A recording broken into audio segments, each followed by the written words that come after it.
அகில இந்திய காங்கிரஸ் கட்சியிலிருந்து மக்களுடைய நம்பிக்கை பெற்ற அகில இந்திய காங்கிரஸ் தலைமையுடைய நம்பிக்கையானவரும் கடந்த 43 வருஷமா காங்கிரஸ் கட்சியில் இருந்த நம்மளுடைய அண்ணன் செல்வம் அவர்கள் இன்றைக்கு தமிழக வெற்றி கழகத்தில் இணைந்திருக்காரு.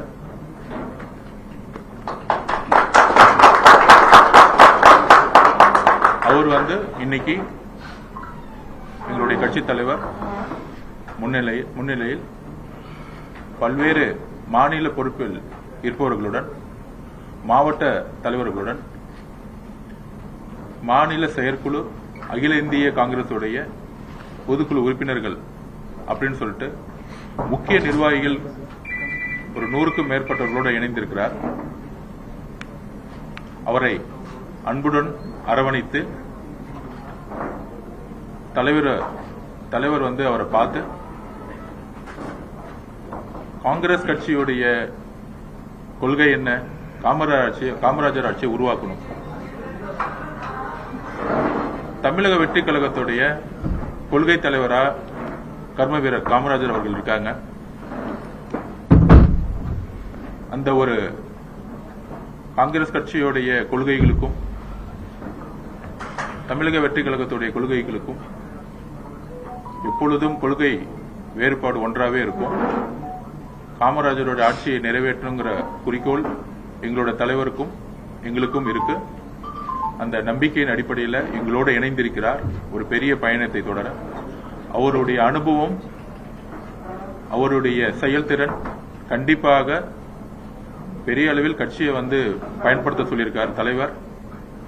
அது இல்லாம தலைவர்கிட்ட நல்ல நல்ல அனுபவம் வாய்ந்த தலைவர்களுக்கு கட்சியுடைய வேட்பாளர்களா கோரிக்கை வச்சிருக்காரு. கனிவு அன்புடன் தலைவர் அதை பரிசீலிக்கணும்னு சொல்லியிருக்கிறாரு. கூடிய விரைவில் நல்ல செய்தி வரும். இன்று இணைந்த காங்கிரஸ் தோழர்கள் எல்லோருக்கும் எங்களுடைய வாழ்த்துக்களும், அவர்களோட இணைந்து வரவேற்க நாங்கள் எல்லோரும்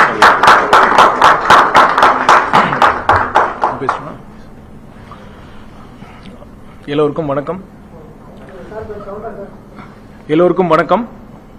இப்ப பாத்தீங்கன்னா காங்கிரஸ் பேர் இயக்கம் ஆரம்பிக்கப்பட்டதே நம்ம நாட்டை சுரண்டிய வெள்ளையர்களிடம் இருந்து விடுதலை பெறத்தான்.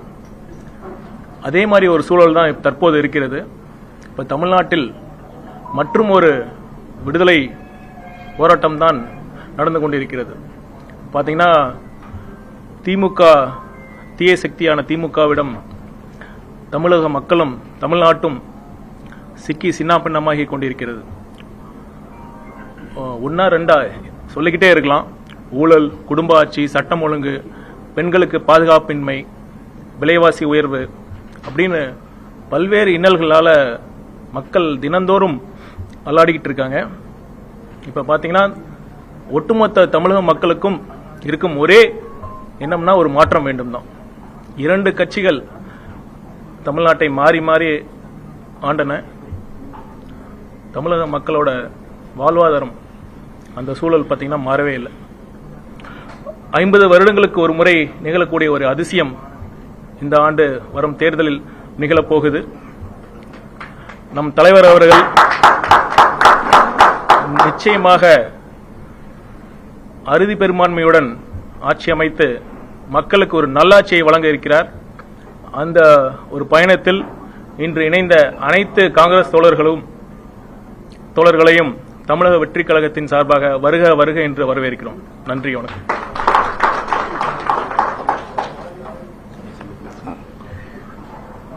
இன்றைக்கு எங்களை பொறுத்தவரை ஒரு மகிழ்ச்சியான, நெகிழ்ச்சியான ஒரு தருணம் இது.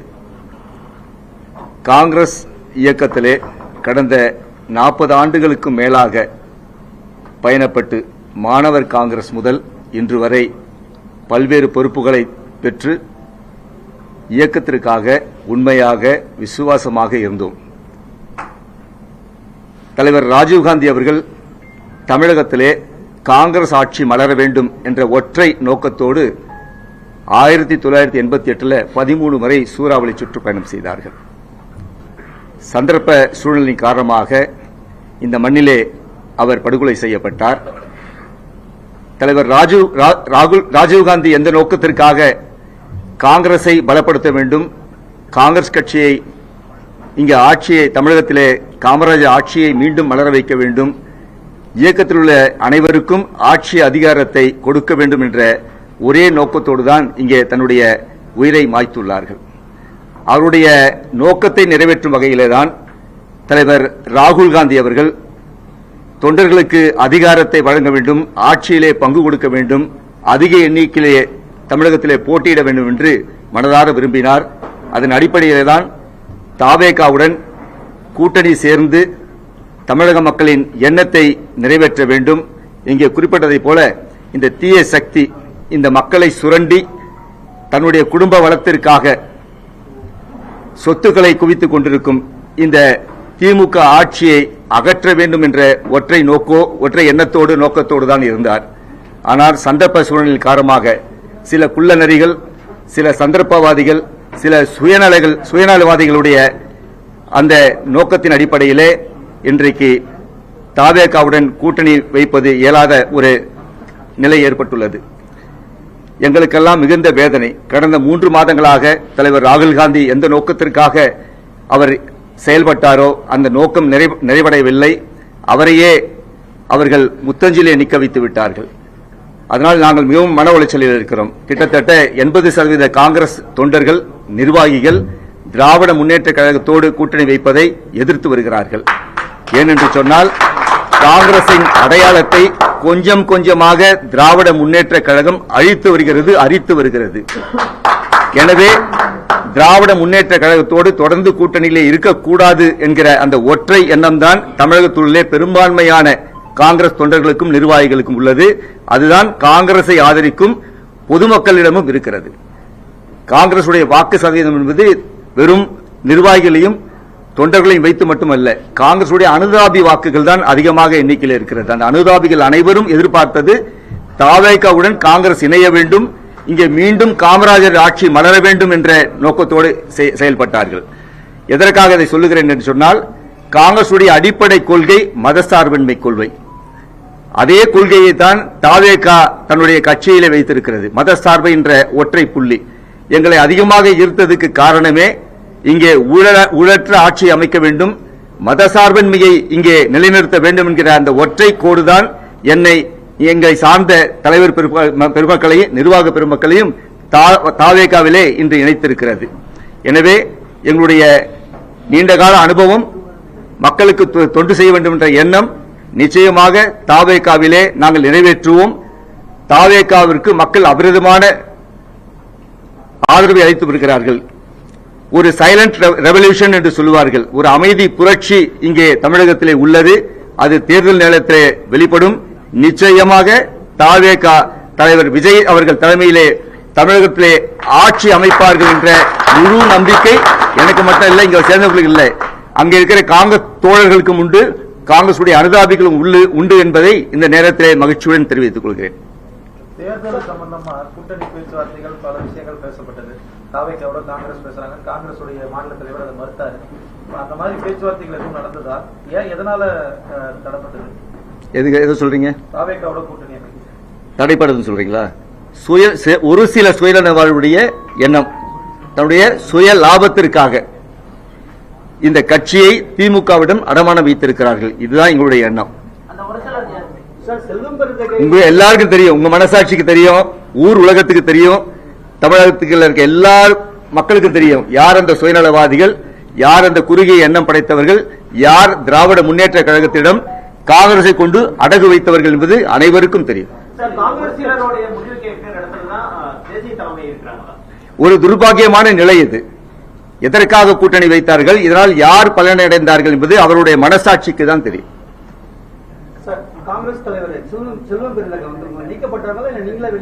அவரை நீக்கிற அதிகாரம் எனக்கு இல்லைங்க. நான் அகில இந்திய காங்கிரஸ் கமிட்டி உறுப்பினர்.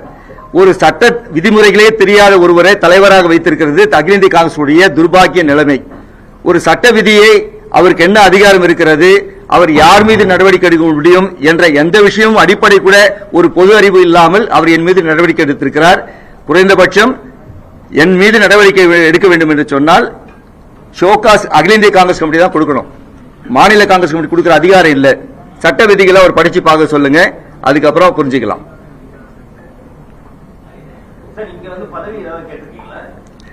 நாங்க திறந்த மனசோட வந்திருக்கோங்க.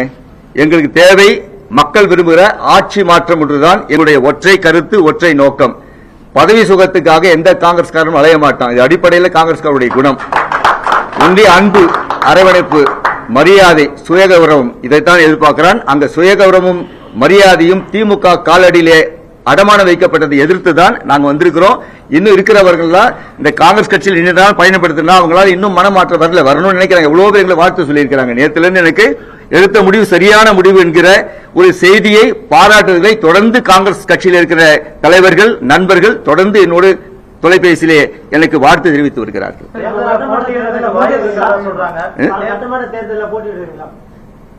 தலைவர் முடிவு செய்தால், கட்சி அனுமதித்தால் நிச்சயமாக நான் போட்டியிடுவேன். பட்டியல் வெளியிடும் போது, தலைவர் அறிவிக்கும் போதுதான் அது பற்றிய விஷயம் தெரியும்.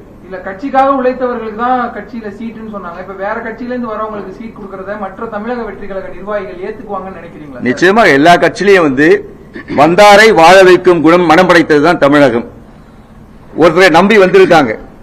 எந்த ஒரு எதிர்பார்ப்பு இல்லாம நாங்க இந்த கட்சியில இணைந்திருக்கிறோம். தலைவருடைய உள்ள நம்பிக்கையின் அடிப்படையிலே அவர் முதலமைச்சராக வர வேண்டும். இந்த தமிழகத்தை இந்த சுரண்டுகின்ற பேர் வழியிலிருந்து தீய சக்தியிடம் மீட்டெடுக்க வேண்டும் என்ற ஒற்றை நோக்கத்தில் வந்திருக்கிறார். அவருடைய கரத்தை வலுப்படுத்த வேண்டும் என்று வந்திருக்கிறோம். எங்களுக்கு வாய்ப்பு கொடுக்க வேண்டும் என்று தலைவர் நினைத்தால் தாவேக உள்ள அனைத்து நிர்வாகிகளும் எங்களுக்கு முழுமையாக ஆதரவு கொடுப்பார்கள். உங்களோட வேற காங்கிரஸ் கமிட்டியில இருந்த மூத்த நிர்வாகிகள், முன்னாள் நிர்வாகிகள், இப்ப இருக்கக்கூடிய கரண்ட் பொசிஷன்ல இருக்கக்கூடிய நிர்வாகிகள் வருவாங்களா? இல்ல தொடர்புல வருவாங்க, நிச்சயமா வருவாங்க. அவங்க எல்லாம் ஒரு சில காரணத்துக்காக அவங்க வெயிட் பண்ணிட்டு இருக்காங்க. நிச்சயமாக அவர்கள் வருவதற்கான அதிக வாய்ப்புகள் இருக்கிறது. இதே நிலை தொடர்ந்தா தமிழ்நாடு காங்கிரஸ் கமிட்டியினுடைய நிலை வருங்காலங்கள்ல எப்படி இருக்கும்? இப்பயே வெட்ட வெளிச்சமாய் போச்சு. காங்கிரசுக்கு எதிர்காலம் இருண்டு விட்டது. எதிர்காலமே இல்லை. அங்க வெளிச்சமே தெரியவில்லை. ஏன்னா எடுக்கிற முடிவுகள் எல்லாம் மக்களுக்கு எதிராகவும் தொண்டர்களுக்கு எதிராகவும் முடிவெடுக்கும் பொழுது எப்படி எதிர்காலம் இருக்கும்? எதிர்காலம் இல்லை என்ற நோக்கத்தோடு தான் நாங்க இங்க வந்திருக்கிறோம். சார், இப்ப அதிமுக கூட்டணி தொகுதிகளை ஒதுக்கிட்டாங்க. திமுக கிட்டத்தட்ட கூட்டணிகளை ஒதுக்கிட்டு இருக்காங்க. பரப்புரையா அதிமுக தொடங்கிருச்சு. திமுக தலைவரும் தொடங்க இருக்கிறார்கள் செய்திகள் வந்திருக்கு. தாவேக வேட்பாளர் நேர்காணல முழுமையா முடிச்சிட்டோமா? வேட்பாளர் அறிமுக கூட்டம் நடக்குதா? தாவேகாவோட அர்த்தம் தலைவர் அவர்கள் ஆல்மோஸ்ட் எல்லா வேட்பாளர்களும் நேர்காணல் பண்ணி முடிச்சிட்டாரு. கூடிய விரைவில் அறிவிப்பு வரும். அவரே ஒவ்வொரு வேட்பாளரையும் அறிமுகப்படுத்துவார். அதற்கான பணிகள் நடந்துட்டு இருக்கு. வேட்பாளர்கள் பணிகள் முடிந்த அடுத்த நொடியே அவருடைய பிரச்சாரம் ஸ்டார்ட் ஆகும். அதுக்கான பர்மிஷன்ஸும் வாங்கியாச்சு. பெரம்பூர்ல இருந்து தொடங்குறதா சொல்லிருக்காங்க. பர்மிஷன் வாங்கியாச்சு. அது கூடிய விரைவில் நம்ம ஸ்கெட்யூல் தமிழ்நாடு முழுசும் நாங்க அனௌன்ஸ் பண்ணுவோம். இப்போதைக்கு பெரம்பூர் நம்ம நாளான்னைக்கு 28ஆம் தேதியில இருந்து ஒரு ப்ரோக்ராம் ஸ்கெட்யூல் ஸ்டார்ட் ஆயிருக்கு. அதுக்கு பர்மிஷன் வாங்கியாச்சு. இல்ல ரோட் ஷோன்னு கிடையாது. இதுல பொறுத்த வரைக்கும் நம்ம எப்படி பாயிண்ட் டு பாயிண்ட், அதாவது ஒவ்வொரு தொகுதியிலையும் பாயிண்ட் டு பாயிண்ட்ல அந்தந்த அவரு பர்மிஷன் கொடுத்துடுறாங்க.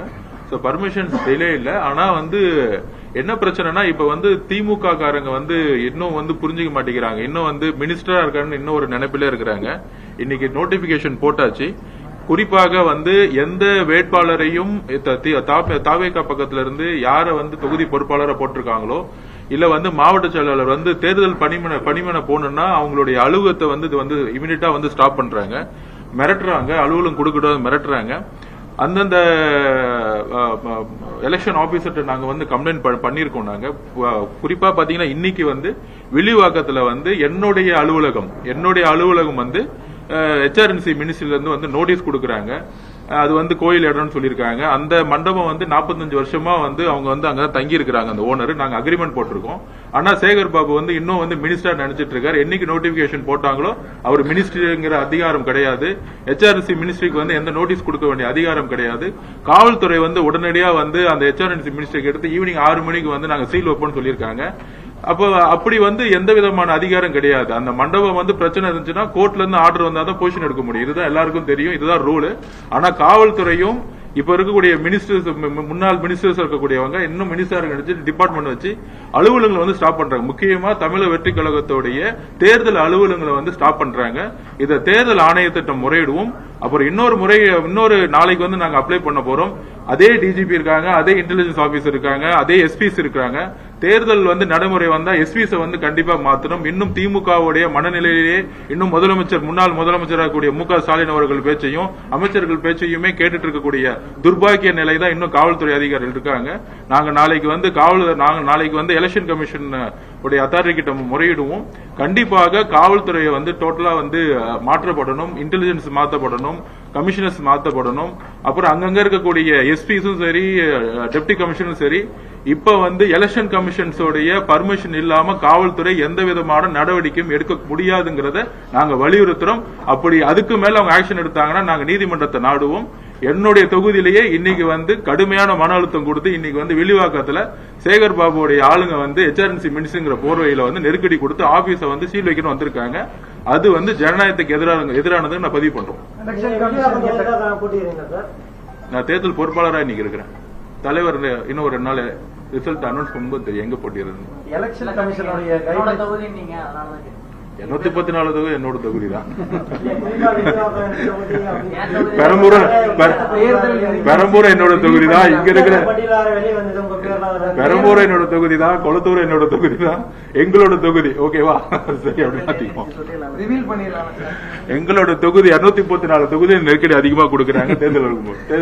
ஓகேப்பா? நெக்ஸ்ட் அப்புறம் இன்னொரு கண்டனத்தை நாங்க தெரிவிக்கிறோம். பொதுவா திமுக தேர்தல் காலங்கள்ல ஒரு 200 பேச்சாளர்களை வந்து காசு கொடுத்து அப்பாயின்மெண்ட் பண்ணுவாங்க. அவங்க திமுக காரங்களாவே இருக்க மாட்டாங்க, பேரளவுக்கு திமுக காரங்க இல்லைன்னு சொல்லுவாங்க. அப்படி நேத்து மதிப்புக்குரிய எங்களுடைய நம்பிக்கைக்குரிய இருக்கக்கூடிய நம்மளுடைய அப்துல் கலாம் ஐயா வந்து தமிழ்நாட்டுக்கு வந்து அவருடைய ஒவ்வொரு வார்த்தைகளும் பாத்தீங்கன்னா ஒரு முன்னுதாரணமா எதிர்கால தலைமுறைக்கு இருந்துச்சு. அவரு கூட பணியாற்றிய ஒருத்தர் வந்து தன்னை வந்து அவரு கூட பணியாற்ற ஒரு பெரிய ஒரு பர்சனல் செக்ரட்டரி மாதிரி சொல்லி சுத்திட்டு இருக்கவரு, அவர் பேரை கூட சொல்ல எங்களுக்கு வந்து வாய் வர மாட்டேங்குது. எங்களுடைய கட்சியுடைய பெண் நிர்வாகிகளையும் சரி, எங்களுடைய தொண்டர்களும் சரி, பெண் தொண்டர்களையும் சரி, திமுகவுக்கு ஆதரவா இல்ல, இந்த பெண்கள்லாம் வந்து எப்பயுமே திமுக ஆதரவா இல்ல, பெண்கள் வந்து ஓட்டு வந்து அப்படியே மாறுதுன்னு சொல்லிட்டு எங்களுடைய பெண்களை வந்து சகோதரிகளை வந்து விபச்சாரிகள் சொல்லக்கூடிய ரொம்ப ஒரு அசிங்கமான, தமிழ்நாட்டில் வந்து எந்த தலைவருமே இது வரைக்கும் சொன்னதில்லை, எந்த கட்சியும் வந்து இந்த மாதிரி எல்லாம் பேசினதே கிடையாது. ஆனா திமுக தன்னுடைய ஆதரவாளர்களை இந்த மாதிரி வந்து ஒரு 200 பேரை உருவாக்கி செய்திகளிலும் சரி, ஊடகங்களிலும் சரி, ஒரு பெண்ணுடைய உடலையும் ஒரு பெண்ணுடைய வாழ்க்கை முறையும் அசிங்கமா ஒரு ஆணுடைய வந்து இணைத்து ஒரு தவறான பிரச்சாரத்தை தன்னுடைய பத்திரிகைகள் மூலமா, ஒரு பத்திரிகை இருக்கு, அந்த பத்திரிகை பாத்தீங்கன்னா எப்ப பார்த்தாலும் இதை எழுதுறதே வேலை. அந்த மாதிரி பத்திரிகைகள் இந்த மாதிரி ஒரு 200 பேச்சாளர்களை உருவாக்கி பெண்களை அசிங்கப்படுத்தியே பிரச்சாரத்தை உருவாக்கக்கூடிய ஒரு பிரச்சாரத்தை திமுக உருவாக்கிட்ட இருக்கு. அவங்களுக்கு நாங்க கடுமையான கண்டனம் சொல்றோம். எங்களுடைய சகோதரிகளுக்கு மேல கை வச்சாங்கன்னா எங்களுடைய சட்ட ரீதியான போராட்டம் சரி, இமீடியட்டா அவர் மேல வந்து FIR ஃபைல் பண்ணி இந்த மாதிரி வந்து பெண்களை வந்து கொச்சைப்படுத்தினால FIR பண்ணி அரெஸ்ட் பண்ணணும்னு வந்து சட்டமே சொல்லுது. அதை வந்து இமீடியட்டா வந்து நாளைக்கு தேர்தல் கமிஷன்ல நாங்க முறையிட போறோம். இந்த மாதிரி அவங்களை கைது செய்யணுங்கிறது நாங்க வந்து கடுமையா சொல்றோம். சார், இப்போ கூட டிஎம்கே கூட்டணி ஒரு செக்யூலர் ப்ராக்ரெசிவ் அலையன்ஸ் நம்பிக்கை இருக்கிற Congress voters, Congress members, office பேரர்ஸ்க்கு ஒரு மெசேஜ் முதல் டிஎம்கே செக்குலர் பர்சன் எப்படி சொல்லுவீங்க? மத சார்பற்ற கூட்டணி பொய் தான் சொல்லுது. அதுக்கு ஒரு உதாரணமே சொல்லிடுறேன். பாண்டிச்சேரியில யாரு வந்து முதலமைச்சர் வேட்பாளர்? காங்கிரஸ் தானே. நாமினேஷன் பண்றதுக்கு லாஸ்ட் நாள் வரைக்கும் ஏன் வந்து பைனலிஸ்ட் யாரு ஒரு அந்த கூட்டணியை முடிக்க முடியாம யாரு ஏன் இருந்துச்சு? இதுதான் பிரச்சனை. அதுக்கு என்ன காரணம்? அதோடைய காரணம் ஒன்னே ஒண்ணுதான். ஜெகத் ரட்சகன் அனுப்பப்பட்டார். ஜெகத் ரட்சகன் ஏன் அனுப்பப்பட்டாங்க? காங்கிரஸ் கட்சியை உடைக்கணும். ஏன் உடைக்கணும்? அவருக்கு வந்து இடி ரைடு வந்து 1000 கோடி ரூபாய் 1500 கோடி ரூபாய்க்கு மேல பல பிரச்சனை இருக்கு. இப்ப பிஜேபிக்கு ஃபேவரா கடைசி நிமிஷம் வரைக்கும் பிஜேபி என்ஆர் காங்கிரஸ் உடைய அலைன்ஸ் ஃபார்ம் பண்ணி அவர் டென்னிஸ் விளையாண்டுட்டு இருக்கார் சந்தோஷமா. ஆப்போசிட்ல கேண்டிடேட் போட முடியாம நாமினேஷன் முடிகிற வரைக்கும் கூட்டணி பேச்சுவார்த்தை நடத்திட்டு இருக்காங்க. என்ன திமுக 75 வருஷ கூட்டணி, என்ன காங்கிரஸ் 100 வருஷ கட்சிங்கிறாங்க. அப்ப காங்கிரஸ் கட்சியே கடைசி வரைக்கும் ஏமாத்தி நாமினேஷன் வரைக்கும் அந்த கட்சி சைன் போடாம வச்சு அந்த கட்சி நாமினேஷன் பண்ண விடாம பிஜேபிக்கும் இது பலன் யாருக்கு வரும்? இதோட பலன் பிஜேபிக்கும் என்ஆர் காங்கிரஸுக்கு வரும். பக்கத்துல இருக்கிற பாண்டிச்சேரிக்கு இந்த நிலைமை அப்படின்னா இதுதான் முதலமைச்சர் ஸ்டாலினுடைய நோக்கம் என்னன்னா பாண்டிச்சேரியில காங்கிரஸ் கவர்மெண்ட் வரக்கூடாது. இதுதான் அண்டர் டீலிங். டெல்லியில போய் பிஜேபி கூட போய் சைன் போட்டுட்டு நாங்க கடைசி வரைக்கும் இழுக்கிற மாதிரி இழுப்போம், நீங்க நாமினேஷன் பண்ணுங்க, எதிர்த்துல ஆளே இல்லாம நீங்க ஜெயிச்சிருங்க. இதுதான் டீலிங். இதுதான் செல்வம் ஐயா மாதிரி இருக்க காங்கிரஸ் தொண்டர்கள் கும்பிடுறாங்க. இதுக்கு உடந்தடியா இருந்தது யாரு? நாராயணசாமி. நாராயணசாமி ஐயா எப்பயுமே திமுக ஃபேவரா இருப்பாரு. எப்ப பார்த்தாலும் திமுக ஃபேவர். கடைசியில அவருக்கே ஏமாத்திட்டாங்க. அவர் கருத்தையே எழுதிட்டார். கடைசியில அவருமே தேர்தலில் போட்டி விடாம அகில இந்த காங்கிரஸ் முடியாச்சு. அதே மாதிரிதான் நான் இப்பயும் சொல்றேன். இங்க இருக்கக்கூடிய ஐயா சிதம்பரம் ஐயா போன்றவர்கள்லாம் காங்கிரஸ் கட்சியை வளர்க்காம காமராஜ் ஆட்சியை கொண்டு வராம தன்னுடைய அறிவையும் தன்னுடைய பொருளாதார அறிவுலாம் இருக்கு பாருங்க, அதெல்லாம் காங்கிரஸ் கட்சிக்கு சப்போர்ட் பண்ணாம திமுக வளர்க்கணும்னு நினைக்கிறாங்க. அப்ப தொண்டர்கள் ஆட்டோமேட்டிக்கா திமுக தாவேக பக்கம் திரும்புறாங்க. பாண்டிச்சேரியில் நடந்த ஒரு இன்சிடென்ட் காங்கிரஸ் இருக்கக்கூடிய அடியில் இருக்கக்கூடிய தொண்டர்கள் எல்லாருமே எங்க பக்கம் ஷிஃப்ட் ஆயிட்டே வந்துட்டு இருக்காங்க. ஒவ்வொரு நாளும் பல தலைவர்கள் தாவேகளை சேர்றதுக்கான எல்லா விதமான டெய்லி எல்லோரும் எங்களை பாக்குறதுக்கான ஒரு விஷயம் நடந்துகிட்டு இருக்கு. பாண்டிச்சேரியில எப்படி காங்கிரஸ் திமுக ஏமாத்துச்சோ அதே மாதிரி இந்த தேர்தலையும் தமிழ்நாட்டில் திமுக காங்கிரஸை ஏமாத்திக்கிட்டு இருக்கு. உண்மையான தொண்டர்கள் காமராஜர் ஆட்சி வேணும்னா எங்களுடைய கொள்கை தலைவரும் காமராஜர் தான். அதனாலதான் எங்களை நோக்கி வராங்க. அவங்களை அன்போட வரவேற்போம், அரவணைப்போம். உண்மையான மதசார்பற்ற சமூக நீதி தலைவர் எங்களுடைய கட்சி தான். அதுபடிதான் நாங்க நடந்துகிட்டு இருக்கோம். அதை ஆளவா பதிவு பண்றேன். நான் இந்த கொஸ்டின் திருப்பியும் கேளுங்க. ஏன் பாண்டிச்சேரியில நாமினேஷன் முடிகிற வரைக்கும் திரு ஜெகத் ரட்சகன் அவர்கள் கடைசி நிமிஷம் வரைக்கும் பேச்சுவார்த்தை முடிக்க முடியாம நிப்பாட்டினாங்க. அதோட இழப்பு யாருக்குன்னா காங்கிரஸுக்கு தான். காங்கிரஸ் நாமினேஷன் பண்ண முடியாம கஷ்டப்பட்டாங்க. எந்த தொகுதியும் கொடுக்க முடியாம கஷ்டப்பட்டாங்க. இதோட இழப்பு பிஜேபி ஜெயிக்கிறதுக்கான எல்லா வழிமுறைகளும் மக்கள் நினைப்பாங்க இவங்களுக்குள்ள கூட்டணியே முடியவில்ல, இவங்களுக்குள்ள ஒற்றுமையே இல்ல அப்படின்னு ஒரு மெசேஜை கொடுத்து பிஜேபி ஜெயிக்க வைக்கிற எல்லா வேலையும் ஸ்டாலின் அவர்களும் ஜெகத் ரட்சகனும் சேர்ந்து பண்ணிட்டாங்க. இதுதான் உண்மை. இதுதான் காங்கிரஸ்காரங்க நினைக்கிறாங்க. உங்க கட்சி நிர்வாகிகள் வச்சு கேள்வி பதில் சொல்ல என்ன சார்? அவரு என் கட்சிக்காரே கிடையாது. மத சார்பற்ற முறைன்னு கேட்டா நீங்களும் கொஸ்டின் கேளுங்க. நீங்க 100 கொஸ்டின் கேளுங்க. பாருங்க யார் என்ன கொஸ்டின் வேணா கேட்கலாம். நீங்க எந்த சேனல்ல நீங்க கூட எந்த கொஸ்டின் வேணா கேளுங்க. பத்திரிகை யார் என்ன கொஸ்டின் வேணா கேட்கலாம். இவங்க கேட்கணும் அவங்க இது டெமோக்ராட்டிக் கண்ட்ரி. நீங்க எந்த கொஸ்டின் வேணா கேளுங்க. கட்சி நிர்வாகி இல்லைங்க. இப்போ எடப்பாடி பழனிசாமி படிப்படியா மதுக்கடையை மூடுன்னு சொல்லியிருக்காரு. இப்போ திமுகவுடைய அரசு இது வரைக்கும் 5 வருஷத்துல போதை கலாச்சாரமா மாறி இளைஞர்களுடைய வாழ்வாதாரம் பாதிக்கப்பட்டிருக்கு. இப்போ நம்ம தாவேக்காவுடைய நிலைமை எப்படி இருக்கும்? எதிர்வரும் காலத்துல வெற்றி பெற்றால் என்ன அறிக்கை, தேர்தல் அறிக்கை முக்கியமா அதுக்கான அறிக்கை கிட்டத்தட்ட நம்மளுடைய யூத் பாப்புலேஷன் 50% இருக்கு. அதுல முக்கியமான காரணமே டாஸ்மார்க் உடைய மது விற்பனை பிளஸ் ட்ரக்ஸ் உடைய கல்ச்சர். இதை படிப்படியா குறைக்கிறதுல இது எப்படி முற்றிலுமா ஒழிக்கணும், அதை எந்த மாதிரி பிளான் பண்ணுங்கிறது எங்களுடைய தேர்தல் அறிக்கையில எங்களோட தலைவர் கூடிய சொல்லுவாரு. எங்களுடைய கொள்கையே மது இல்லாத ட்ரக்ஸ் இல்லாத ஒரு தமிழ்நாட்டை உருவாக்கணுங்கிறதுல அதில் நாங்கள் உறுதியா இருப்போம்.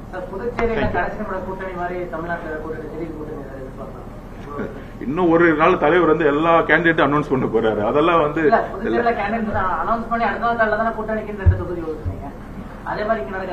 இல்ல அது முன்னாடியே பேசினது.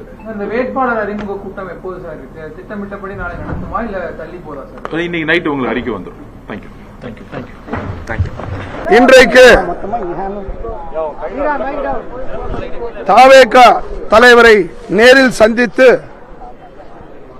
எங்களுடைய நிபந்தனையற்ற ஆதரவை தந்திருக்கின்றோம். அதை முழு மனதோடு அவர் ஏற்று அவர்களுடன் இணைந்து பணியாற்ற கேட்டுக்கொண்டார்.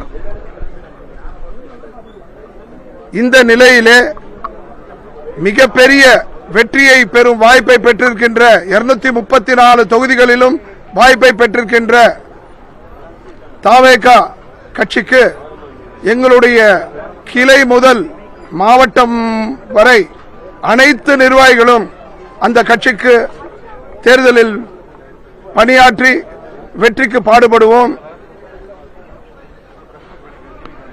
இந்த நேரத்தில் என்னுடைய வாக்காளர்களுக்கு ஒரு வேண்டுகோள், திமுகவை வீழ்த்த வேண்டும் என்ற நோக்கம் கொண்ட அனைத்து மக்களும் அதிமுக தொண்டர்கள் விட்டுடுவோம்.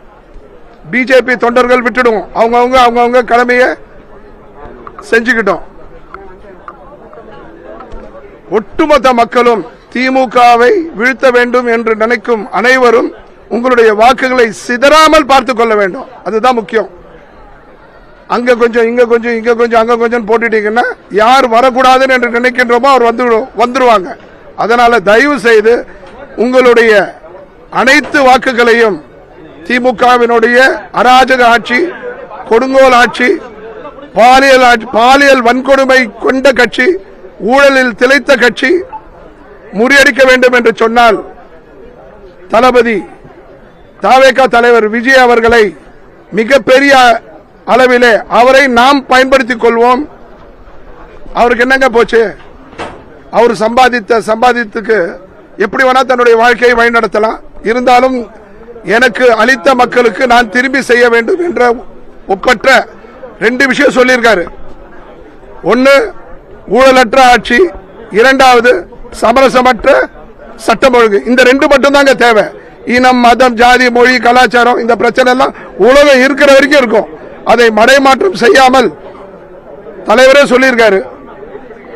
மதசார்பற்ற கொள்கையை கொண்ட கட்சி எங்களுடையது என்று நேற்று கூட ஒரு நோன்பு நிகழ்ச்சியில் பதிவு செய்திருக்கின்றார். இதை மனதில் கொண்டு அனைத்து வாக்காளர்களும் தங்களுடைய வாக்குகளை பிரியாமல் தாவேக்காக்கு அளித்து தமிழகத்தை மிகப்பெரிய ஒரு திமுக வலையில் இருந்து மீட்கும் பொறுப்பை நாம் ஏற்க வேண்டும் என்று கேட்டுக்கொள்கின்றேன் நமது உரிமை கட்சியின் சார்பாக.